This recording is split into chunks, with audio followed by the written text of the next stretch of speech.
First, I appreciate the fans coming. It was nice to play in front of people. I think the players love to hear the interest and see the interest both. I've always made the comment, for the offense it's a home game, for the defense it's an away game, and that's good preparation. But just that people care that much to come watch a half-padded practice on a Friday morning, it's pretty neat. What do you expect to see out of the quote-unquote scrimmage tomorrow? What are you looking for? Oh, just continued assessment of where we currently stand, both as units, but also personnel. So we need to come out of it with a better idea of exactly where we are execution-wise, and then we also have to make some personnel decisions. So kind of a mix of both of those things. We won't be ready yet to really scrimmage the special teams, but we'll catch those up at some point. We've worked so much on selecting the personnel, so it'll be more specific to offense and defense tomorrow. Is there a little less with personnel this year? You get more things set? Less with personnel, but the decisions might be bigger. Obviously not at quarterback, but the other ones, there are some pretty good battles going on in a lot of places, which is great because our depth is better. And the sooner that we can get those settled, the better, so we can get a little bit more continuity with the same people playing with the same people. Emotions ran high a couple times, just par for the course this time. Yeah, practice number, what practice was this, 6? Yeah, normally about number 5 is when it starts happening between coaches and players. I mean, it's normal and it's healthy. I want coaches and players that want to compete, and I want them to try as hard as they can, and then when they go in there, I want them to be friends again, which is what happens. Can you talk about how Riley has adjusted to his new role? Still, can he still be a leader on this team as a backup quarterback? He is a leader. He was selected to be on a couple of our special teams, and just because of who he is, our team loves him, and they follow him. And our job as a staff now is to create a role for him within offense and special teams to let him lead, and I think he will. Will any players be held out of the scrimmage for non-injury reasons tomorrow? I don't think so. Some reps might be less than what they might have been, but a little bit too early to move to that extent. The coaches are already managing some of the reps based on the seniors now in terms of it not being equal, and that'll be similar tomorrow. Can you talk about the development of Quezada, how he's improved from freshman to sophomore year? Well, it's from what I saw in the spring, and then as you already know, he's recovering from an ankle injury. The biggest key to Josh is who he is. Of all the freshmen that we brought in a year ago, he was the best example of what I would expect from someone in our program, and that includes every single freshman that came in. He was the best example, the best leader, and had the most influence, and that's pretty impressive. Do you call him Juice?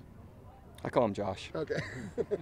Is anyone emerging at tight end, or is that something you need to see at the scrimmage? Austin Holt has showed more determination, more grit, more work ethic, more consistency than any of them, and I value that, and that's what he's done to separate himself. The others are hurt or practicing sporadically or here or there. He just every day keeps doing what he's supposed to do, and that's impressive. Do you think Jake would be this sharp this early in camp? Man, I'm not sure there's anything that guy can do that would surprise me. He's a very good football player, and as a true sophomore for 6 practices into fall camp, he's very sharp. What was the reason the defense was held out a little longer?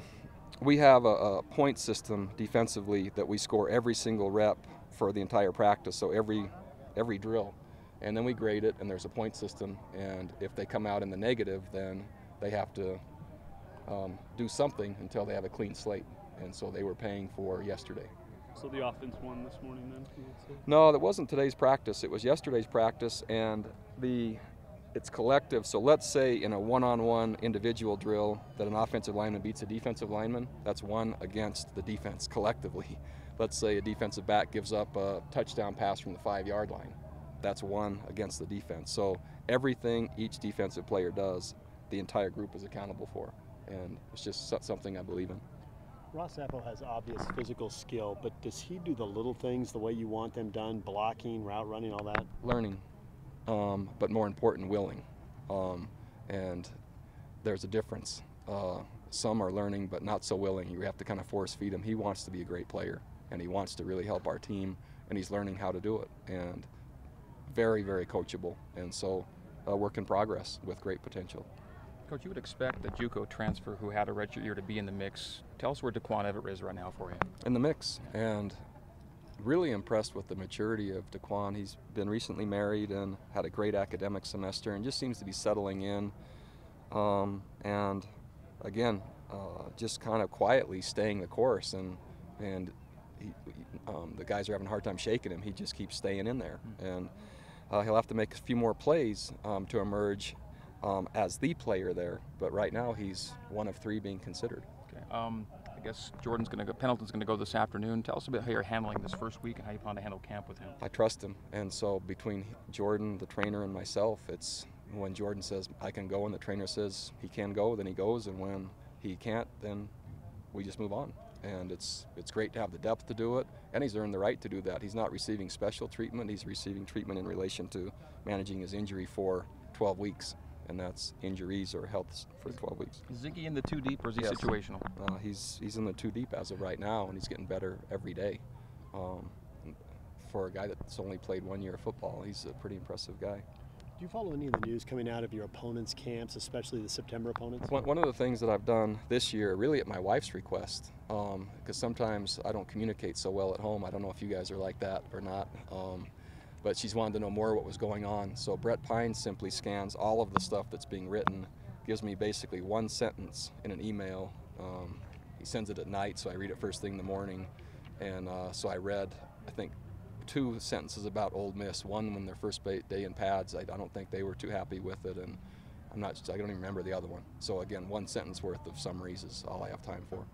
My wife might read it now, in terms of she might be the one to ask how they're doing. Do you still have to deal with scheduling with Tom, or is it Yeah. off limits right now? All going. No, still, we had an issue. Let's see, 3 days ago, either Friday. So I don't know what day it. Last Friday, we were working on scheduling.